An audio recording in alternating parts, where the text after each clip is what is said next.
ভাই তোর ফোনটা যে আমি যে নিছি তুই কেন আমার পিছে গেলি না? এটা আইফোন 16 প্রো ম্যাক্স ভাই। আরে একটা ফোনও তো নিছত ব্রাদা, আজকে না তো লিয়া কি তৈল যা যা।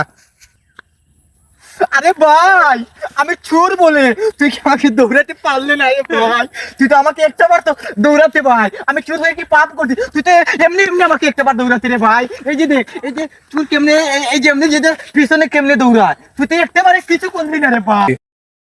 আরে ভাই এদিকে আসেন, আপনারা এদিকে আসেন ভাই। আচ্ছা ভাই হোক, ওই যে একটা ছেলে দেখতেছেন ভাই, ওর ফোনটা আমি চুরি করেছি। বাট ও চুরে প্রতিদিন ফোন চুরি করে, একটা বান্ধবী তো মালিক ভাই দৌড় দেয় না নি ওর পিছনে, ও তো আমার পিছনে ছুটছে না ভাই।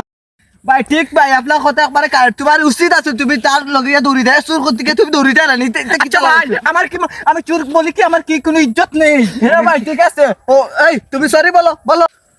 আসলে ভাই আমি সরি ভাই, আমি বুঝছি না, আমি মনে করি দিনের পরে উকনামাল কালচার লাগি বুঝছি না ভাই। তুমি এখন কে তার লগে গেলাম মিলাও মিলাও গেলাম মিলাও শেষ চু না না তুমি গেলাম মিলাও, আমাকে মাফ করে দাও ভাইয়া, আমাকে মাফ করে দাও প্লিজ ভাইয়া আমরা তো পুরো মাফ করে দিলে। ওকে ভাইয়া দাও। আরে এই আল্লাহর ঘরে আল্লাহ মোবাইল দিয়া যাচ্ছে। ওম পাছা मैं চুরি করছি, আমি দৌড়াই না তুই এখন চলে যাচ্ছি, এখন কে তুই আমাকে এটা বলিস? যা শালার ঘরে শোন। আল্লাহর ঘরে আল্লাহ সুরে এখন মোবাইল দিয়া গেল, একটা কষ্টর গান গাইলাই।